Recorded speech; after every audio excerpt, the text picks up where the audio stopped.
আচার খেতে কে না ভালোবাসে, আচারের কথা শুনলেই জিভে জল এসে যায়। হ্যালো এভরিওয়ান, আসসালামু আলাইকুম। কেমন আছেন সবাই? আশা করছি সবাই ভালোই আছেন। আচারের একটা টক ঝাল মিষ্টি রেসিপি নিয়ে চলে এলাম। এই যে আমি এখানে 2 কেজি জলপাই সিদ্ধ হতে দিয়ে দিয়েছি। জলপাইগুলো সিদ্ধ হয়ে গেছে, এখন এগুলোকে আমি ভালো করে ম্যাশ করে নিব। জলপাইগুলো এমনভাবে ম্যাশ করে নিব যেন গোটা না থাকে। জলপাইয়ের এই আচারটা কিন্তু ফ্রিজে রেখে অনেক দিন ধরে সংরক্ষণ করা যায়। এই যে ম্যাশ করা হয়ে গেছে, এখন আমি আরেকটি প্যান বসিয়ে দিলাম। এতে দিয়ে দিলাম 1 কাপ পরিমাণ তেল, 1 চামচ গোটা পাঁচফোড়ন, কয়েকটি তেজপাতা, কয়েকটি শুকনো মরিচ, হালকাভাবে একটু নেড়ে দিব। এবার দিয়ে দিলাম আদা বাটা, রসুন বাটা, সরিষা বাটা। এগুলোকে একটু ভালো করে কষিয়ে নিব। এবার দিব গুড়। এই আখের গুড়টাকে আমি ছোট ছোট করে ভেঙে নিয়েছি যাতে তাড়াতাড়ি গলে যায়।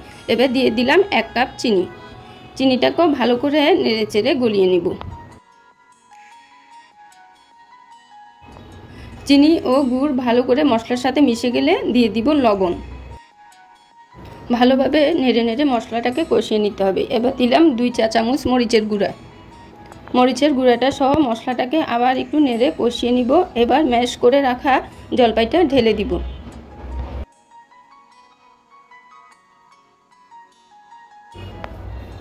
জলপাইটাকে ভালোভাবে নেড়ে চেড়ে অনেকক্ষণ ধরে রান্না করে নিব।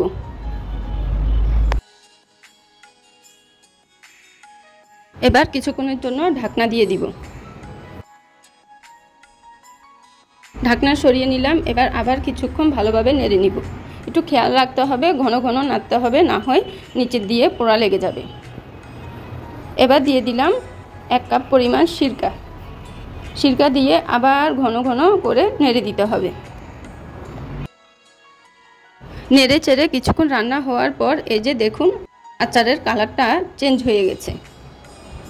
এখন আচারটা প্রায় হয়ে এসেছে। এই পর্যায়ে দিয়ে দিব ভাজা শুকনো মরিচের গুঁড়া ও ভাজা পাঁচফোড়ন গুঁড়া। ভাজা মশলাটা দেওয়ার সাথে সাথে আচারের এত সুন্দর একটা ঘ্রাণ বেরিয়েছে যে কি বলবো। এই সময় আচারের গন্ধটা বেশ ভালো লাগছে। এবার দেখুন আচারটা হয়ে গেছে। এই আচারটা আমার খুব পছন্দ। প্রত্যেক দিন দুপুরবেলা আচারটা ভাতের সাথে খেতে খুবই ভালো লাগে। আপনাদের কার কার পছন্দ এরকম টক ঝাল মিষ্টি আচার? আর আজকে আমার ভিডিওটা কেমন লাগলো কমেন্ট করে জানাবেন কিন্তু। আজ এ পর্যন্তই। খোদা হাফেজ।